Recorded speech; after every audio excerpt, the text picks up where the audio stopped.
So good morning.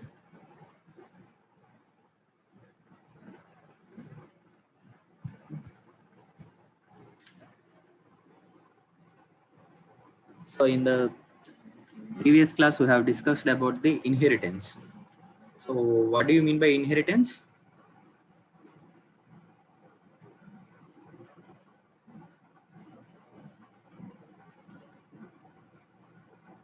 What do you mean by inheritance?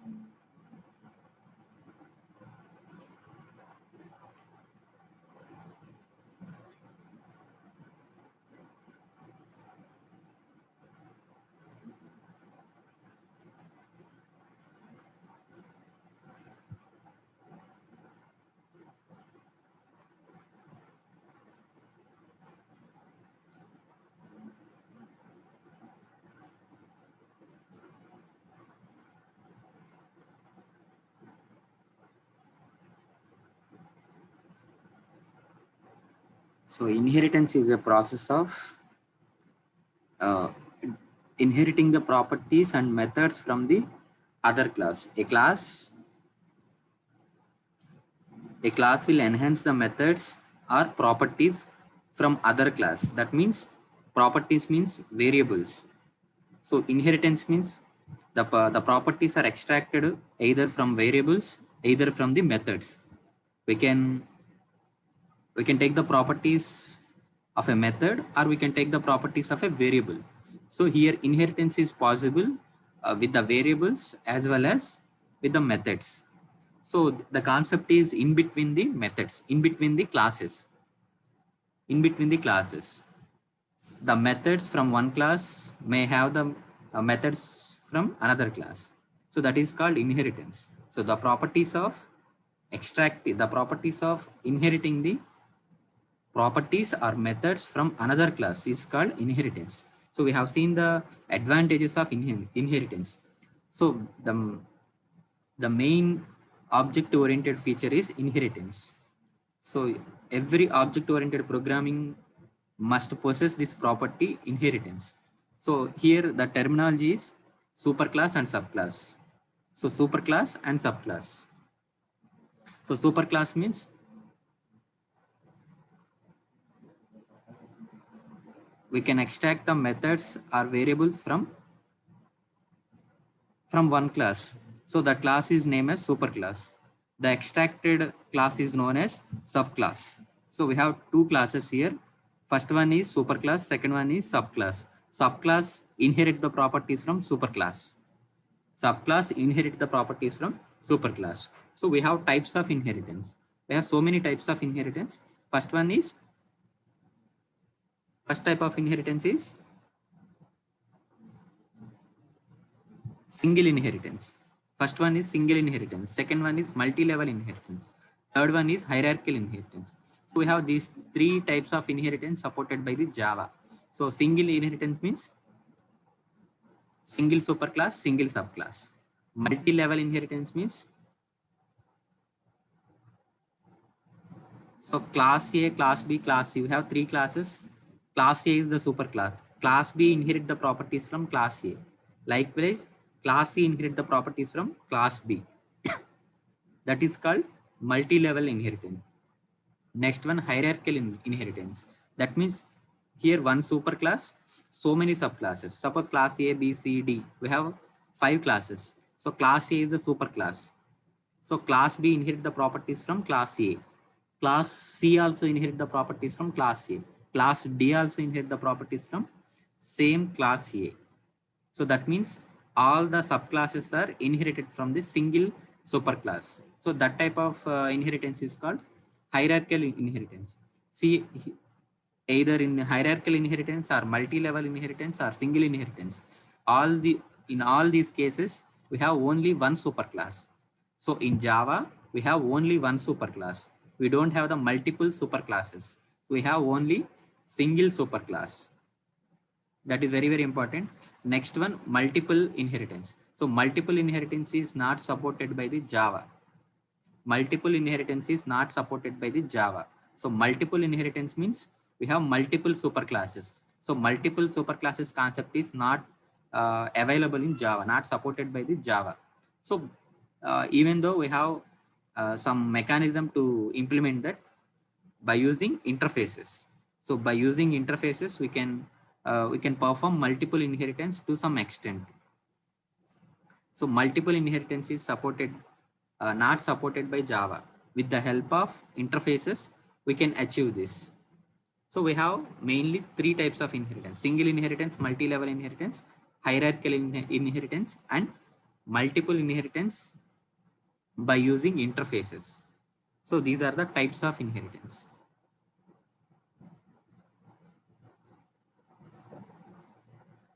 So we have seen some advantages as well as disadvantages of inheritance.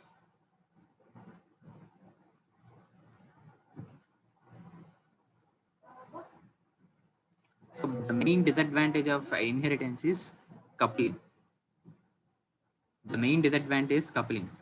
So in general, in software, while designing a software, coupling should be high. High or low? Cohesion and coupling. Which one is high? Which one is low?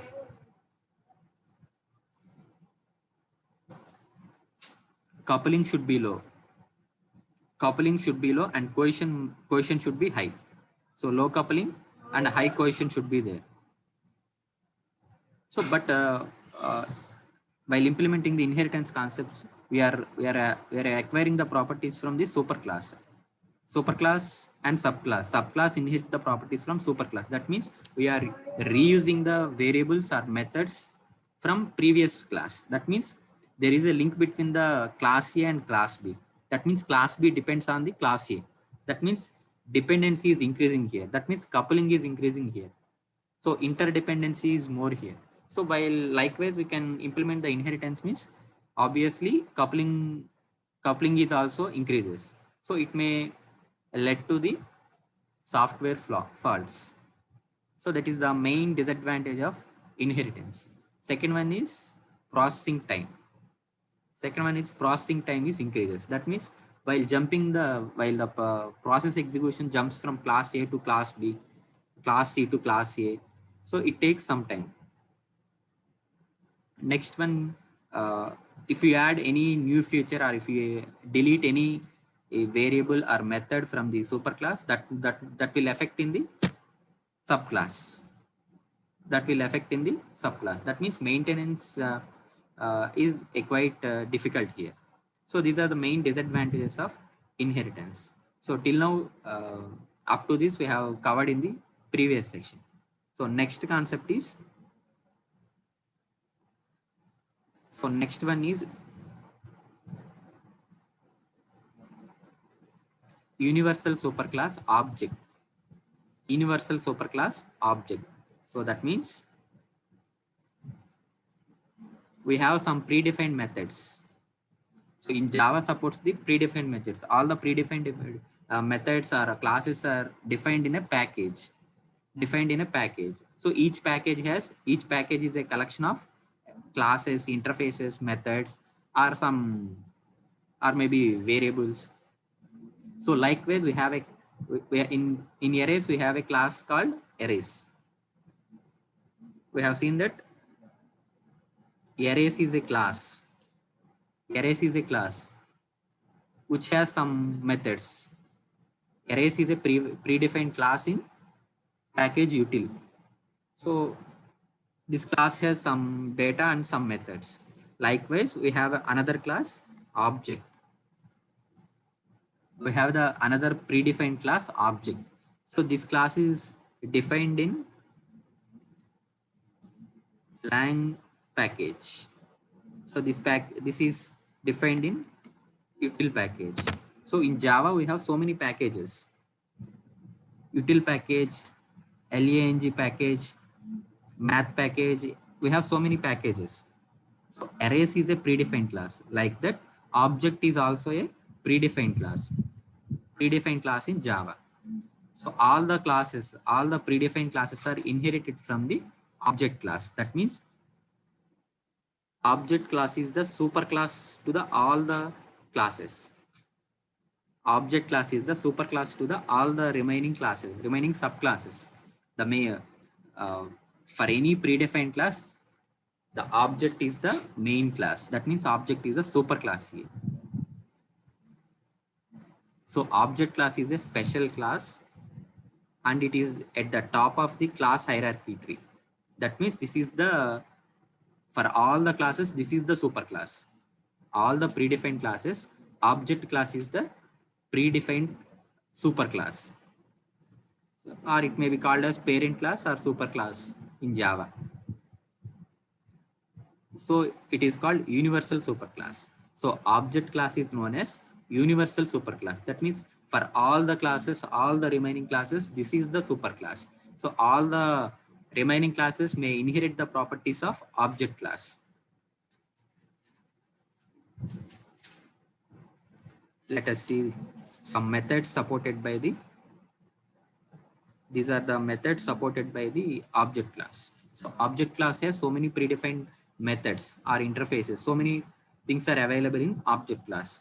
So these are the mainly used methods supported by the object class. So first one, toString. toString.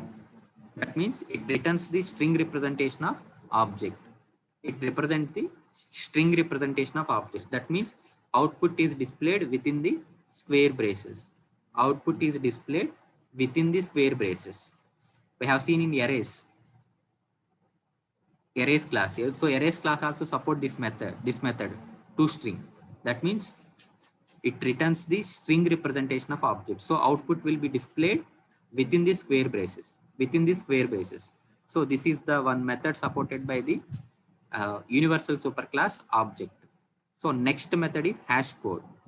Hash code is a method which returns the hash code number for a given object. So for given object, it displays the hash code. That means some constant value, some literal value it will display. So next one is Boolean equals. Equals is a method which is defined in the class object. So it compares the given object to the other object. That means it compares the two arrays or two objects. It will return the Boolean. So this type is Boolean. That means it will return either true or false. If the two arrays are equal, then it returns true. If the two arrays are not equal, it returns the false. And then we have the method called get class. So it returns the class object of the object. So the class can be used to get the metadata of the class. That means metadata of the class. So metadata means data about the data. That means details of the class. That means it displays the class members of the class. So that means the class is created on 12/3/2010, like that the information will be displayed. So this is the one method which is used to get the meta of the class. So these are the some methods defined in the universal superclass object. So object is the class name. The class name is object here. So this class is the superclass for all the remaining classes. So we can inherit the properties from this class object. So these are the methods supported by the class object. So next one, inhibiting the inheritance of class using final. So you know that final is a keyword. That means implementing the inheritance by using the final keyword. So final is a keyword. You know that the final is a keyword. So the main purpose of final is there we can use the final keyword.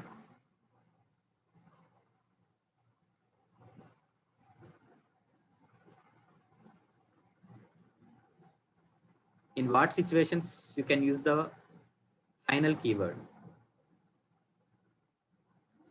You can use the classes and variables. Yes, we can use the classes. What happens if you use the keyword final to the class? If you use the final keyword to the class, what will happen? Suppose I am final, I am declaring the class class stu. I'm defining the class students. So what will happen if I declare the keyword final to a class?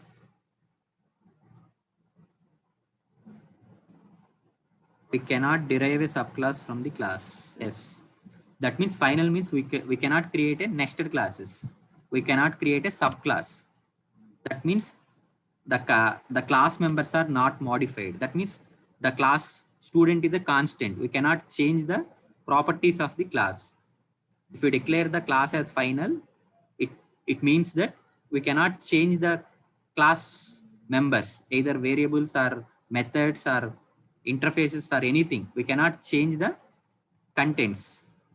So while coming to the inheritance, if we use the class as final, that means we cannot derive the subclasses.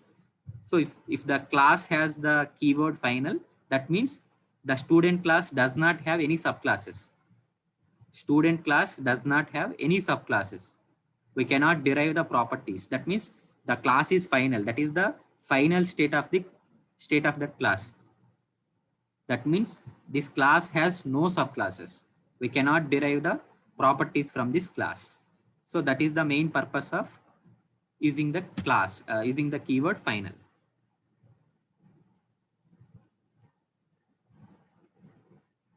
So let us see this example.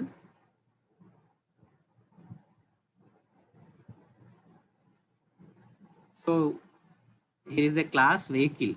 The class name is vehicle, which is declared as final, which is declared as final. That means this is the final class. So he declared some variables, some instance variables, speed, mileage, and he's displaying he's creating some method called method A, and he's displaying some statements. So he ended the method, he ended the class. So he defined some class. He defined some class. So the class has some class members. So these are the class members, variables and methods. So these class members are declared as final. The class is declared as final. That means no subclass is derived from this class vehicle. So there is a no inheritance provided for this class vehicle. Let us suppose we are creating the class bus. We are creating the class bus, which extends is a keyword which is used to implement the inheritance concepts. Extends is a keyword. We are inheriting the properties from vehicle. Bus is a subclass. Vehicle is a superclass. Vehicle is a superclass. So we are going to bus. Bus class is deriving the properties from vehicle, but vehicle is a final. Vehicle is declared as final. That means this cannot be implemented. This cannot be implemented. That means some compilation error will come. Some compilation error will display in the output. So this cannot be possible. Here we have the method A. Method A. Already method A is defined here. Already method A is defined here. Again, we are reusing that method. We are inheriting the properties from that method. So that is not possible. Why? Because we have declared the class as final. So the inheritance is not possible here. We cannot derive the subclasses here. We cannot derive the subclasses. We cannot use the methods or variables defined in under the class final. So this is the concept of final. Okay, na?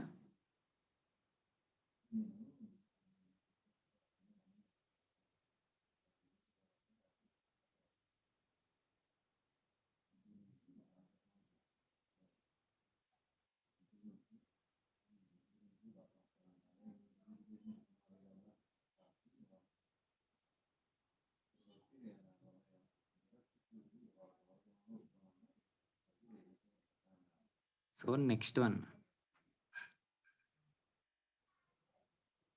So till now we have seen the two concepts. First one is object class, universal superclass, object. Then we have seen the final keyword.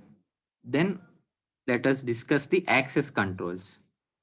Let us discuss the access controls while using the inheritance concepts. While using the inheritance concepts, let us check the access controls, access levels. So we know that we have three types of access controls: access specifiers, public, protected, as well as private. So if you don't declare the either of these things, then it can be treated as default. So we have three access specifiers: public, private, protected.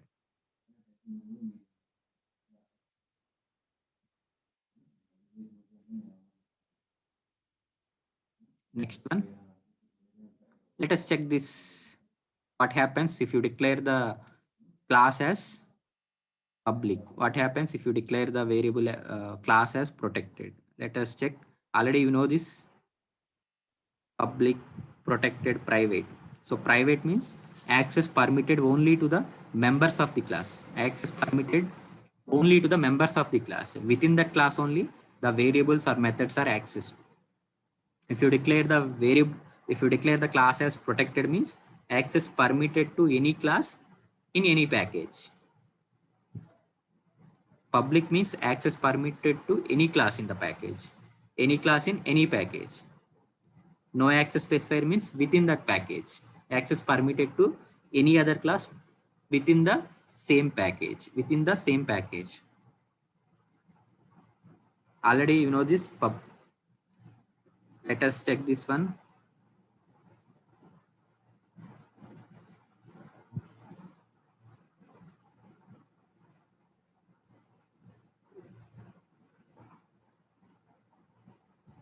Let us check this access control table.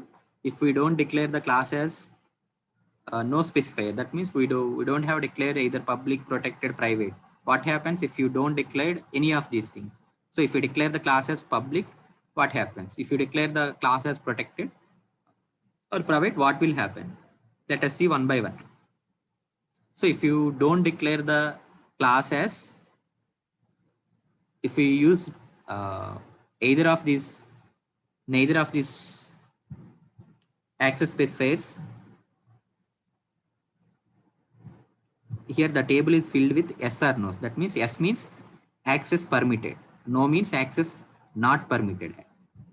Same class members can be accessed if you don't declare the any access specifier. If you declare the public means the class members are accessed.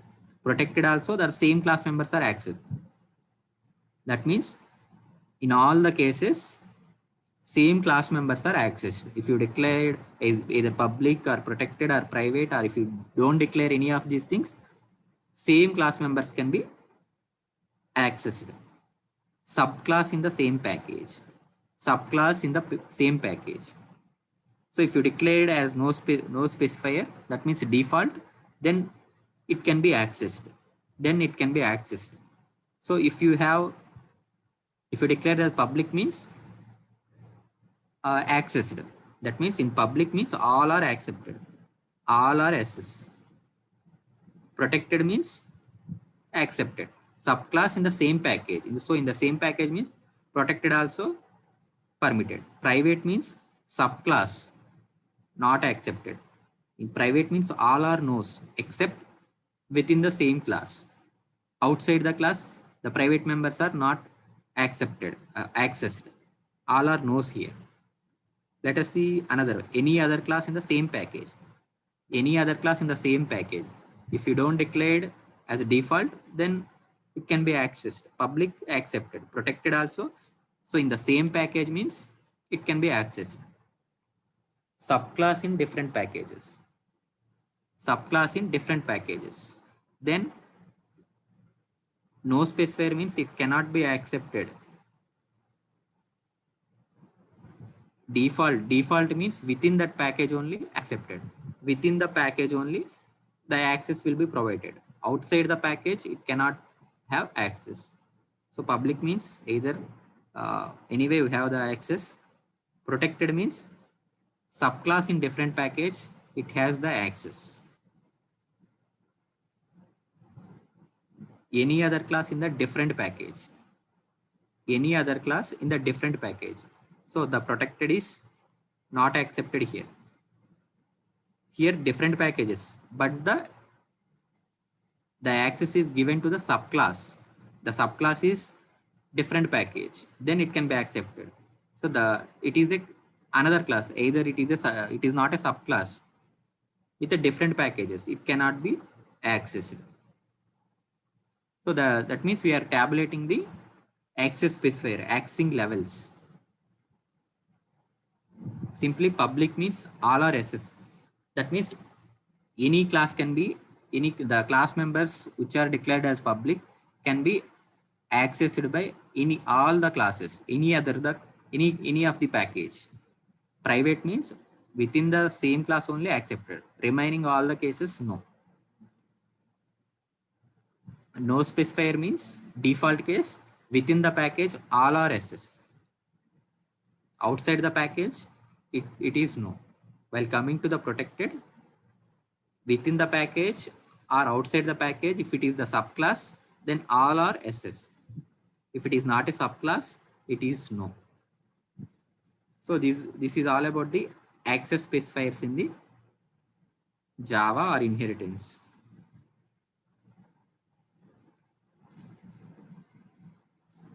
So let us see one simple example. Illustration of inheritance with the default access control. That means we don't declare either private or protected or public. So let us see one example. So I am defining a class A. We are declaring some instance variables j comma k. So I am defining one method display. So I am displaying the j value, k value, and I am multiplying the j into a, and I am displaying. So this is class A. I have defined the class A. Next, I am going to define the class B, which extends the properties from class A. So here class B is the subclass, which extends the properties from class A. So class A is the superclass. So the properties here are J, K, and display A method. So these can be accessed by class B. So we don't have any public private protected here. So I am defining another variable M. I am creating another method display B. I am displaying the M value as well as J value and K value. So in the class, I have only M value. J, K values are in superclass. So that can be inherited here. That properties are reused here. I am multiplying the M, J, K value and I am displaying. So this is class B. So I am defining the two classes without any access specifier. Next, I am defining the class AB. So main class, main method. I am creating the object A. I am creating the object B. Object A for class A. Object B for class A.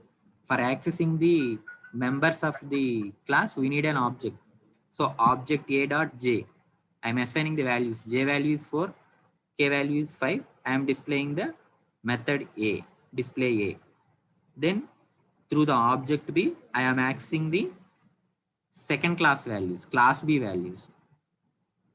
J value, K value, M value I am displaying. So this is the simple Java program to illustrate the inheritance without any access controls.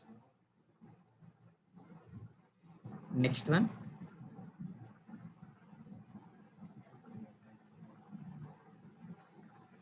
Illustration of inheritance with private members. Private members. That means we can declare the variable or method as private. How can we access the subclass? Let us see an example. So I am defining the class A. I am declaring the variables J and K of type private. That means we are going to access the private members. If we give the private, what will happen? How can we access that values? Then I am creating some method set values. Set values is a method. I am passing the arguments x and y. I am defining the method as x and y. So I am assigning j as x, k as y. So I am initializing the some values. J, k values are initialized here. Then I am declaring another variable m as public, then I am displaying the some method. I am defining the display a method. So here I am printing j value, k value, and jk, multiplication of jkm value. So I am displaying, I am calculating these methods. Next, I am accessing the private members. How can you access the private members? You can access the private members by using the set method or get method. Set method or get method. Set method, public methods. By using the public methods, you can access the private members. So private members are accessed by using the public method. Public methods, get method. So this is the public method. Int j. Int j is the method. It can return the j value. Int k, get k. So jk values are declared as private, but you want to access that private members. How can you do that?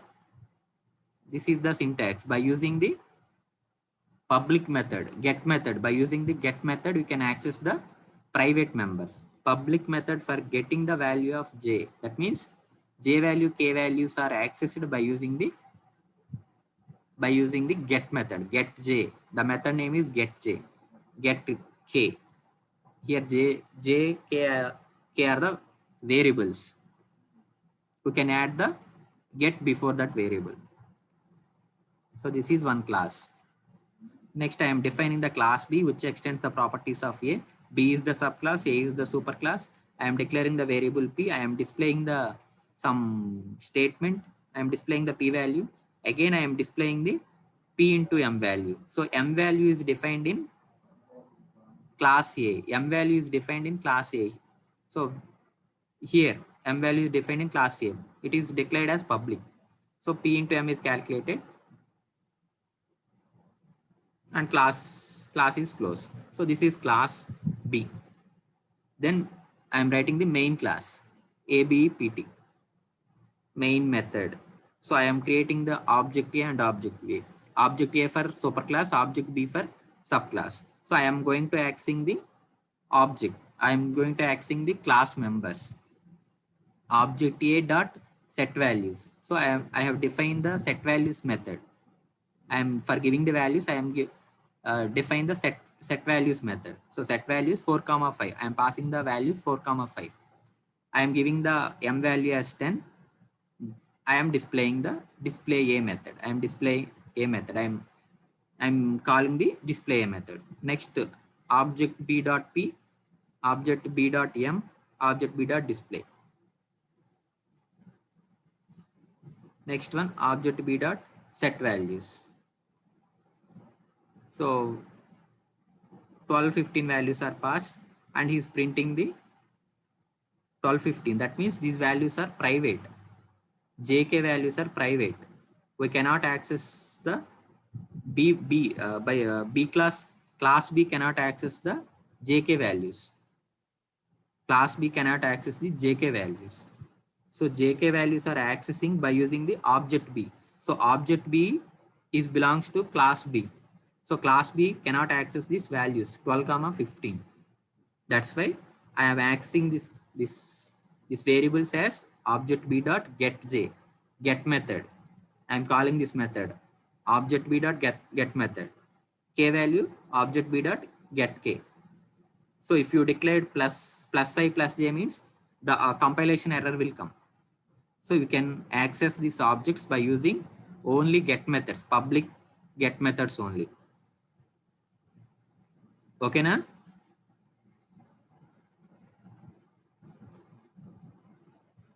Already previous క్లాసెస్లో కూడా వచ్చింది ఇది. Private మెంబర్స్ని access చేసుకోవాలంటే get method use చేయాలి. ఇన్హెరిటెన్స్లో ఎలా చేస్తున్నామో చెప్తున్నాం.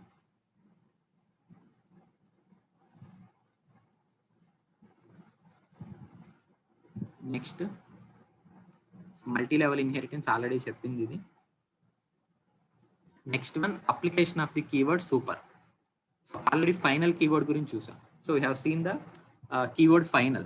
So we have the another keyword super. Another keyword super. So we can use the super keyword to distinguish the. So if you declare the variable you have declared the variable with the same name. How can you distinguish these two variables?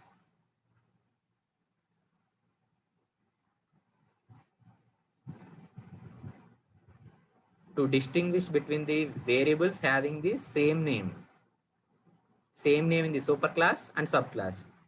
So subclass లో super class లో same variables use చేస్తే same name తో variables use చేస్తే then ఆ రెండింటిని distinguish చేయడానికి super keyword use చేస్తాం. Same variables use చేసినప్పుడు యూజ్ చేస్తాం. ఒక ఎగ్జాంపుల్ చూద్దాం.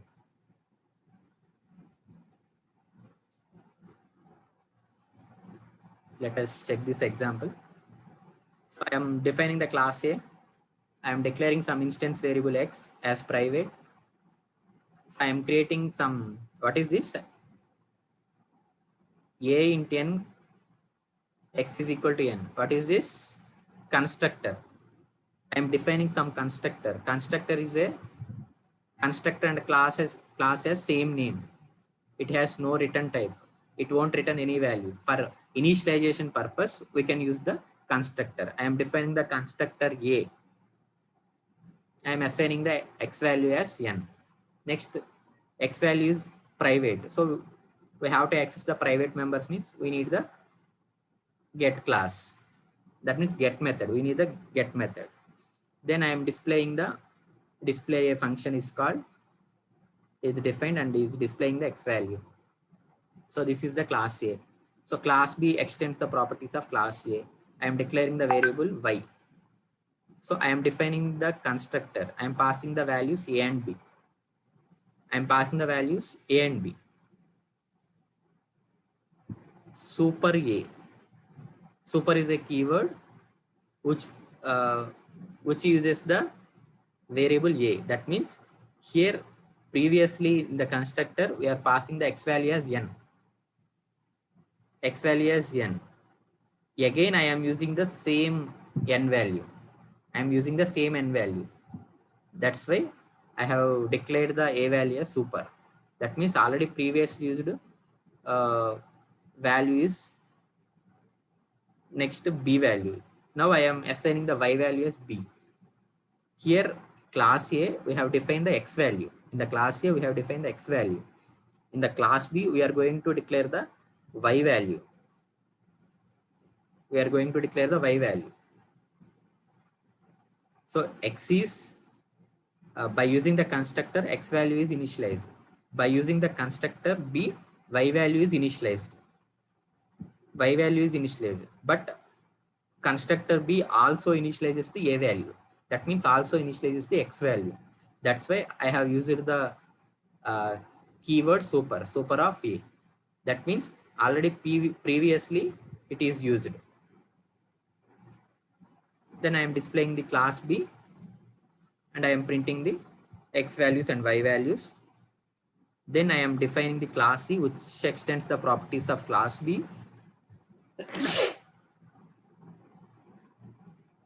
Which extends the properties of class B, and he is declaring another variable z.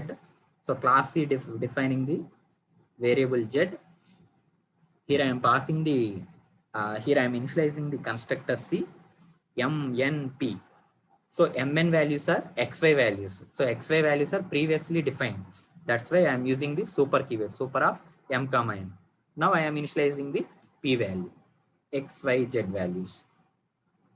So method is defined. So this is the class C. So I have to define the main class, main method. I am creating the objects for class A, class B, and class C. I am displaying the class A method, class B method, class C method. So in class A, I am passing the value 10. Class A, I am passing the constructor, only one argument is passed. In the class B, two arguments are passed, A and B. In class C, three arguments are passed. Class C, m, n, p values are passed. So this is the usage of super keyword.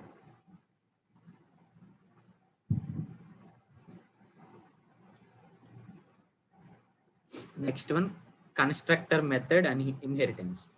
So this is the constructor method. We have seen this A. So A is the constructor method. How the constructor method will be used in the inheritance? Let us see the example. So this is the example. So class X. So I'm defining the class X. I'm defining the uh, constructor X. Constructor X is called. I am defining the class Y, which extends the properties of X. I am defining the constructor Y. Likewise, I am defining the class Z, which extends the properties of Y. I am defining the constructor Z. So constructor Z displays the constructor of Z called. So this is the classes declaration. Class X, class Y, class Z are declared. Next, main class. Main class is defined. Main method is defined. So here I am printing the some statements. Constructor called for. I am printing some statement. Then I am creating the object Z. I am creating the object Z. So we have the classes X, we have the class Y, we have the class Z. I am creating the object of type Z. Then I am creating the object of type Y. I am creating the object of type Y. So I am not creating the object of type X.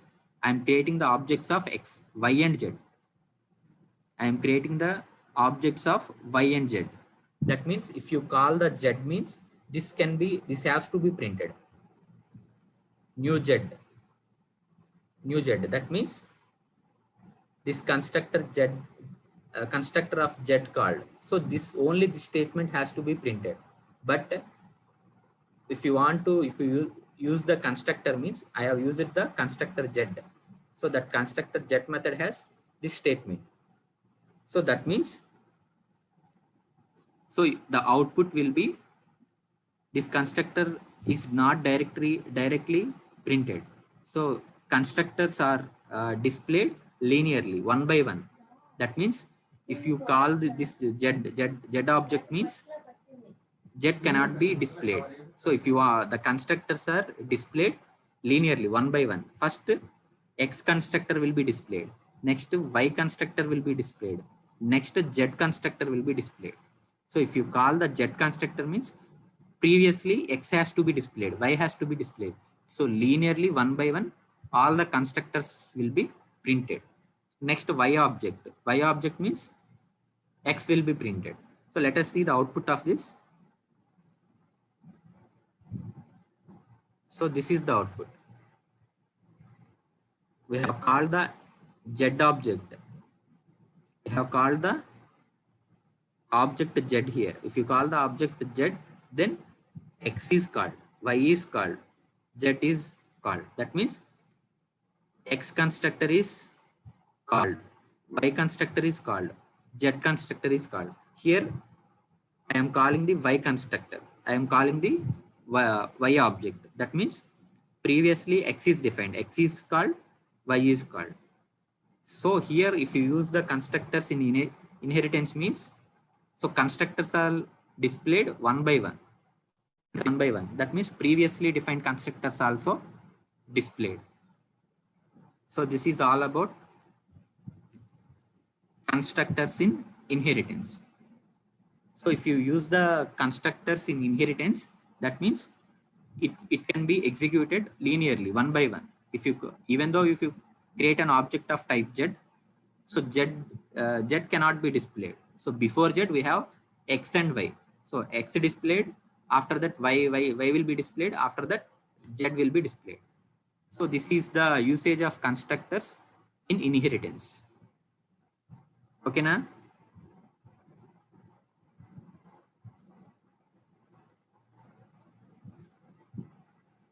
Okay, na?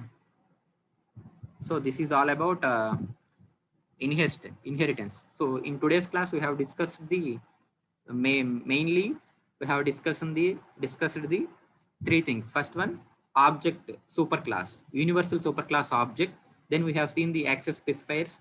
Then we have seen the final keyword and super keyword. And then we have seen the constructors in inheritance. So any doubts?